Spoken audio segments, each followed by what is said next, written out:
Hello again. Hello, everyone. So, if you stayed until now, it means that you are really enjoying our first day of the Morocco AI Conference 2024. We had a rich day with a lot of distinguished keynote speakers and very insightful talks.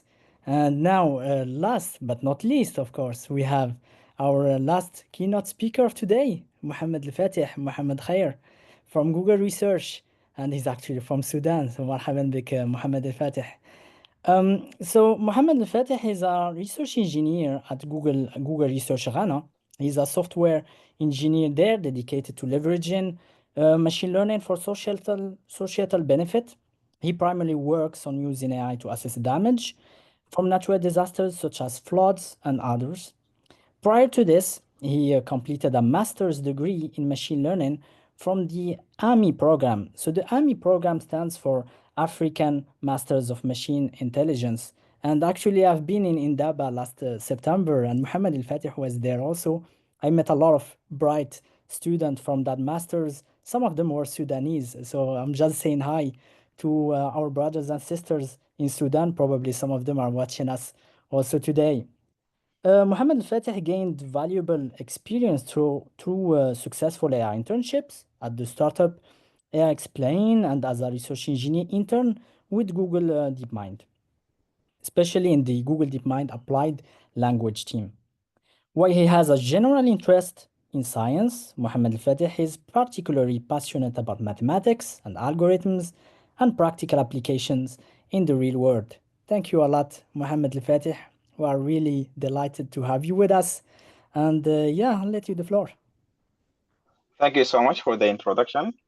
So can I share my screen now? Yeah, sure, please. Okay.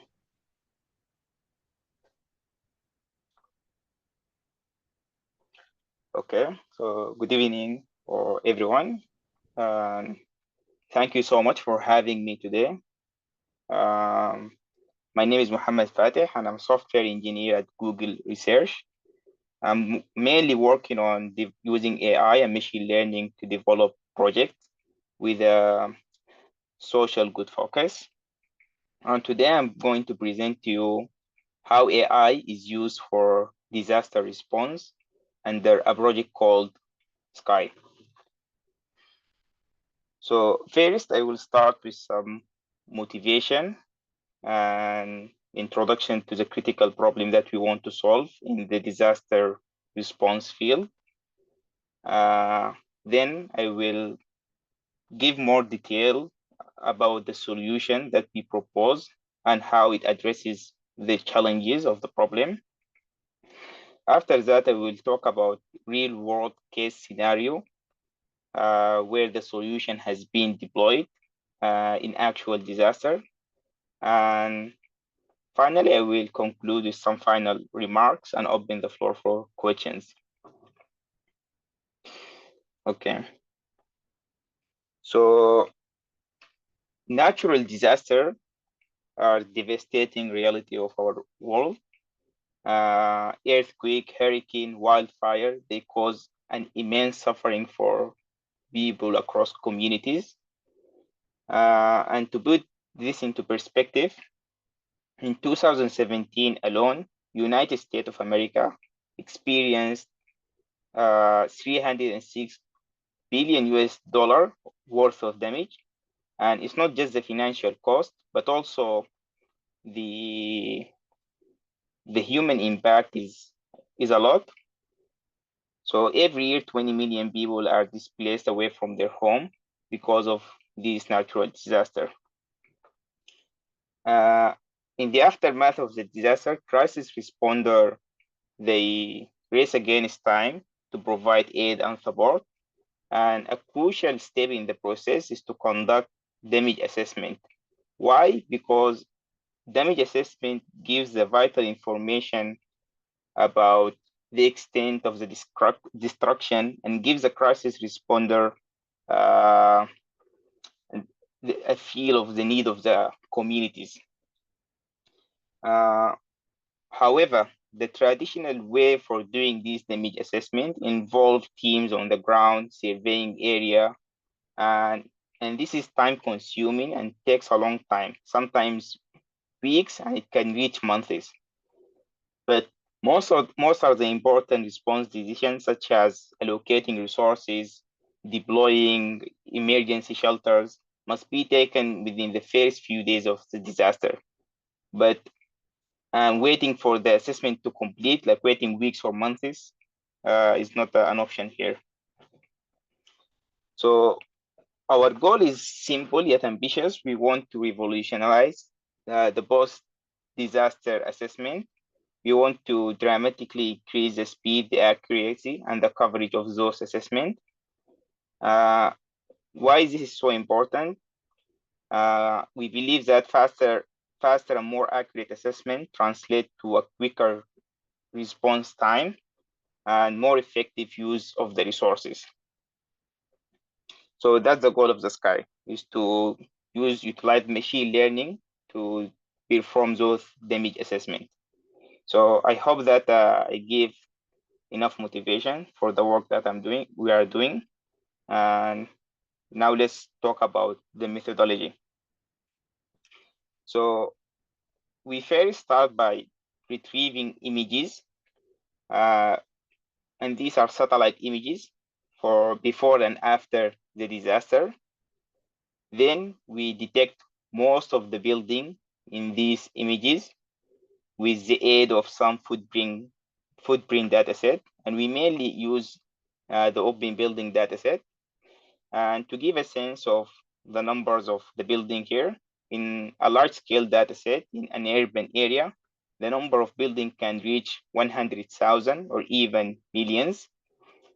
After we detect that these buildings, we label a few sample, for example, 500 to 1,000 example, and then we train a dedicated machine learning model on that. So the labels are damage and undamaged, and then we train a dedicated machine learning model on that sample, and we use it to predict the damage for all the other building on the dataset. After that, we evaluate the accuracy and other metrics, including like spot checking the results. And if we are not happy with the results, we do another round of labeling and fine tuning. And then we publish the result. The results will be like a list of the building with their prediction scores. So this is a general overview of how the workflow of the sky. So here we see the visualization of this damage of these assessment for different datasets. We have for different type of disaster, the earthquake, hurricane, and wildfire. And the red dots hover over the building that are considered to be damaged. Later on the case studies, we can maybe see it more clearly.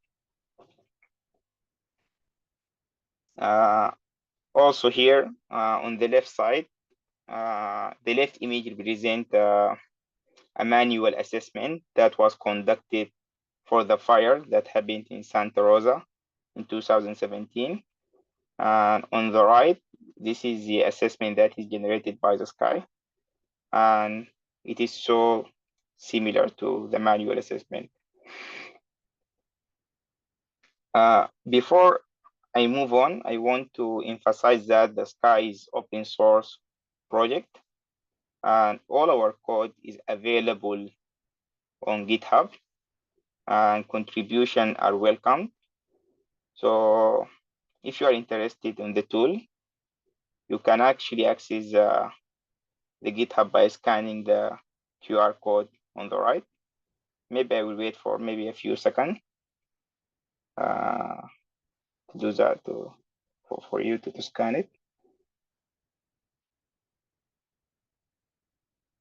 Yeah.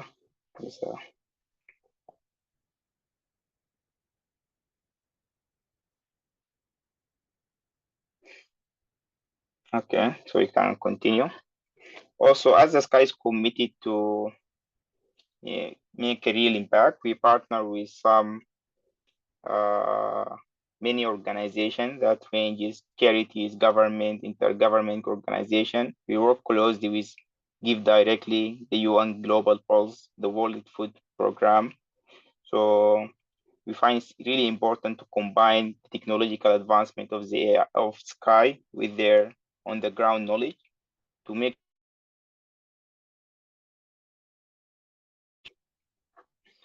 uh, now let's just talk about the case studies of some real disaster where the Sky has been used. So we'll start first by Hurricane Ian, and this is a Category 5 hurricane that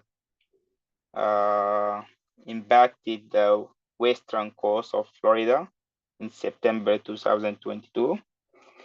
And we partnered with Give Directly, which is a non-profit organization, which is basically give cash directly to the people that were affected by disaster and some other event.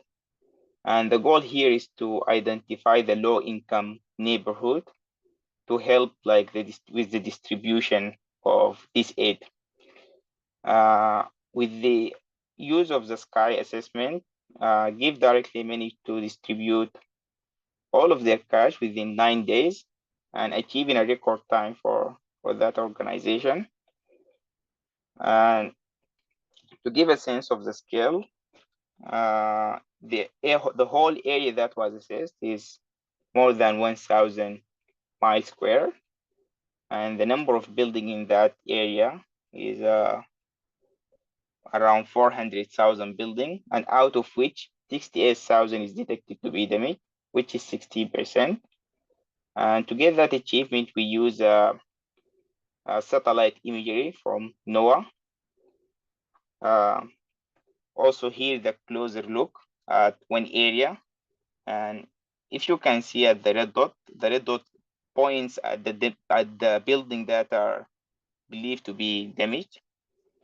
And the damage could be like maybe a fallen roof or maybe the whole building just destroyed.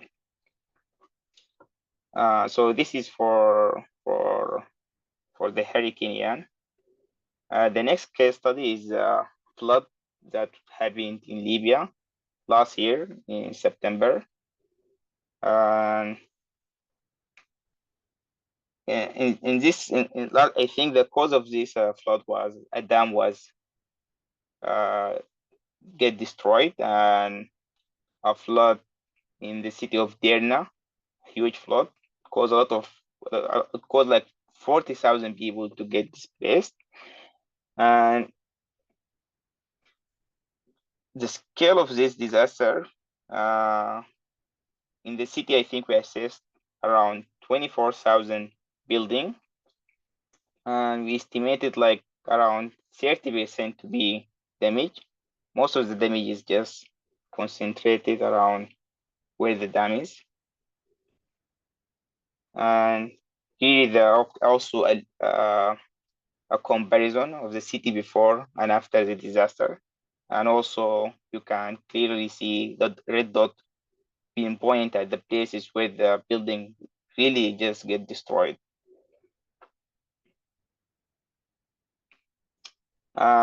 So this particular assessment was used by an organization called Crisis Ready.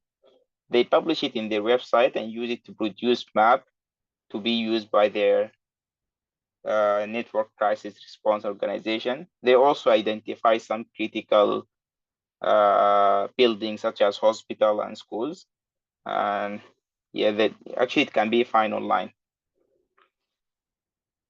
These are just only two case studies that I took from all the past disasters that we used.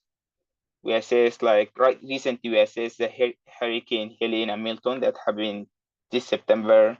We also work with the Kazakhstan flood, Hurricane Otis, the earthquake that happened in Turkey in February last year.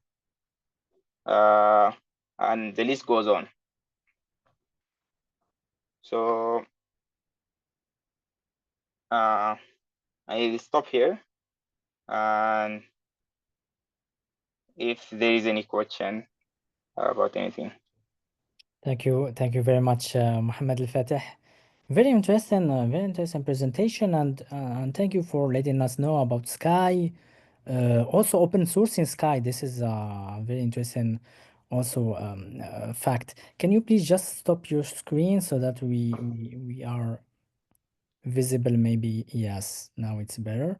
So I did receive so many questions. So I'll try to select some of them and see in function of time if we have more time, we can take more questions. So the first question is very specific to Morocco. In Morocco, we had last year a very violent earthquake in House region. So people are asking. So there were two people that were asking the same questions. So can we use Sky directly for this type of earthquakes? Can we use it, for example, now for an earthquake that happened in the past and do a study? So do you have experience with that? Yes, definitely. As I said, the Sky is open source, and definitely it can be used to assess any kind of disaster, earthquake, wildfire, hurricane, as long as there is an access for the satellite images, if they manage to get it right before the disaster and right after the disaster. The documentation shows clearly how to run the Sky code. And right now, mainly we run it on Google Cloud infrastructure, and it should be straightforward to be used. Yes. Okay. And also in the GitHub, I think if there is any, we can also give some kind of support if maybe there are some kind of issues with running or anything. Mhm, mhm. Yeah, so it All could be right. also a good chance for us also to see how people use it. Yeah, all right. This is very interesting because, yeah, I'm sure there are a lot of people that, not just in Morocco, but in Africa in general, in global South in general, that are really looking for open source solutions that are, of course, free to use. And of course, yeah, there will be maybe probably some computational resources to pay. I'm not sure, but yeah, probably that's the case. The second question is also very direct. What were the challenges when you were developing Sky? What were the difficulties faced when you were developing Sky? Okay, so can I share Probably back you my had screen? like one specific Okay, part of that Sky pipeline. can I share the screen to Yeah, go yeah, back to sure, the sure, pipeline? sure, Okay, please. let Yeah, me, if you can share again your slides, yes. okay, where did it go?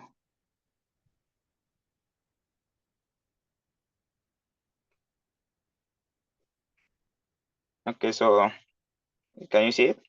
It's taking some time. It's It's taken some time. Mm. okay. I don't know. There's some kind of problem, but okay. I can just describe it. So basically, in the pipeline, we retrieve the images from maybe some satellite providers such as NOAA. So basically, we Mhm. have the pre and the post, right? And when we create a big data set using some building footprint data set. So we detect all the building in that image. And then I said, from that step, we go directly to we select 500 or 1,000 examples to manually label to be damaged and undamaged. Mm. But the problem here is that uh, we have a lot of example to sample from, right? We have 100,000 of example, and to select only 1,000 example, most of the time, those 1,000 example are just undamaged building. Mm. because the probability of just random sampling is really the probability of getting a damage building is really low. So that's one of the challenges. The way that we solved it is that we started to use some pre-trained model, basically vision language model, that have some general knowledge about maybe everything. We use it to give pseudo label of whether the building is damaged or not damaged. It doesn't have to be so accurate, but it's just to be maybe, for example, 60% accurate, and it helps us to select those examples. And this reduces the time to do many labeling rounds, Mhm. which are time consuming and also expensive. Yeah. So those one of the challenges, yeah. Okay. The screen sharing did not work, so if you can just please Okay, let me stop. yeah, stop sharing. Yeah. Okay. So yeah, interesting answer. I see what you mean. This takes me to probably a more advanced question. So here the question is, how about explainability of the results? Is this something that Sky gives? Like explain why, for example, it decided to segment this part to detect that this part is more damaged than the other. So have you looked at this? So yeah, there is, and we didn't like there is some kind of we have some kind of discussion about employing some uh, effort to explain, for example, why the model decided this building is damaged. Basically, there are some methods that will show you exactly what the building look at the input to decide this Mm-hmm. building is damaged. Mm-hmm. Uh, but for now, we didn't see the need to do it now, because uh, mainly we just look at the many metrics, like Mm-hmm. just accuracy, precision, recall, AUPRC, and it gives us just a good sense of the results. And I think what's important here is just not the example itself exactly. What's important is the whole picture, because I think in general what they want to understand the crisis responder is just the hotspot of the damage itself, where it cluster. So, and I think it's good enough for that, yeah. Yeah. Okay. Yeah, great. And that could be maybe a further or a future avenue to explore in the future, since again the tool is open source. If like someone or a research team would like to push maybe that route, that could be interesting. That Okay. should be good. Yeah. So the next question is very broad, very general. Is this kind of in these kind of applications, is there ways to use, for example, LLMs? Or are they Uh, already used in Sky?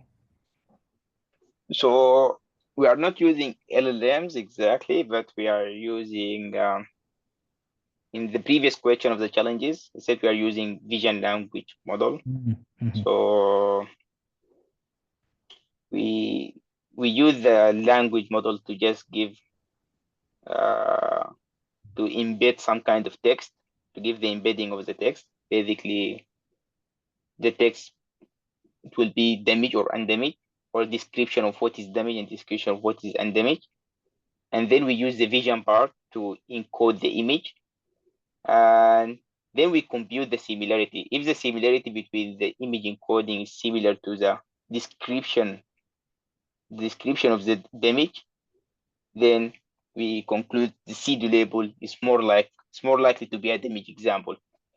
But it will be interesting actually to use a generative LLM and to get directly a sense. If I understand, maybe if I understand correctly, the idea is to use the LLM itself to give the image and get the answer of whether it's damage or not. It will be mhm. interesting to see that. Okay, yeah, thank you for this answer. Another, I will try to mix two questions. So I received two questions and I'll mix them in one. It's a question on generalization to other parts of the world and how actually each region, because for example, you show two examples, one in Libya and one in the US, how the region affects the performance. What are the differences, the big differences when you apply Sky to probably a country from the south, from the global south, and a country from the global north? Yeah, definitely the performance drop significantly. Different region have different kind of building, different kind of, even in the same area, different light, different light will result in different kind of performance. And initially, I think we experimented with using pre-trained model on the same disaster to assess disaster, but in different region. But it doesn't give a very good results. So definitely we are considering the region. That's why each time we want to fine tune a new model on the region specifically, at least we have to get label from that region to Mhm. account for the different building structure, different type of damage. Yes, different time of everything. Yeah. Okay, yeah. Okay, let me take a last question. So this question asks specifically on your knowledge in the field. So we hear a lot about foundation models in several aspects of ML for science. The person who asked the question, yeah, they mentioned, for example, healthcare, but they are curious to know if foundation models are now used a lot in satellite imagery, etc. So if you can have a word on it also. Okay. So the question is whether foundation model are using. If they are used already in Sky or just your general idea on what's in the field in that direction. Uh, Yeah, it's a quite recent for topic. I know it's a very recent topic, it's especially for very satellite imagery. Yeah, it's very recent. Yeah. yeah, I know there are some. I know there are some effort internally. exactly. Yeah, yeah. I personally have seen Yeah. some recent efforts from IBM, from NASA. Also, they created like a foundation model for remote sensing, but never tried them myself. So yeah, probably that's something. I, Yeah, that I will come maybe yes. in the future. Yeah. I know, yeah, there are some effort working on that direction, but it's not yet in the public sky tool. So maybe in the future. Yeah, thank you, thank you. Uh, So yeah, to finish with a nice note, I would like to hear some words from you to the Morocco AI community. Please, you can even say it in Arabic, in Sudani Arabic, just uh, few words. اوكي اوكي ان شاء الله تكون بتفهم السودان العربي السوداني كويس. فشكرا جزيلا يعني خد لاستضافتي راحتك. اليوم. وان شاء الله يعني اكون يعني قدمت حاجه مفيده لكم. ولو في اي سؤال يعني انا يعني هنا حابب يعني اجاوبه في اي وقت ان شاء الله. انا اصلا لسه في التيم يعني. فدي هتكون يعني بارك هكون الله فيك. يعني. ايوه. بارك الله فيك. مرحبا بك. And yes, and thanks again, Mohammed ElFatih, MohamedKhair. Really nice presentation.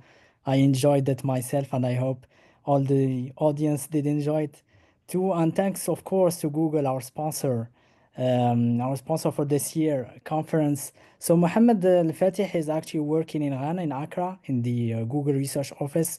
In Accra, they do amazing work. I know personally persons who work on weather forecasting there. So it's really a very nice office they do have. So please check also the surely you do have offers there, right? For example, for students that contact me sometimes. So please check, and if you have questions, probably yeah, you can ask Mohammed Fatih if you are okay.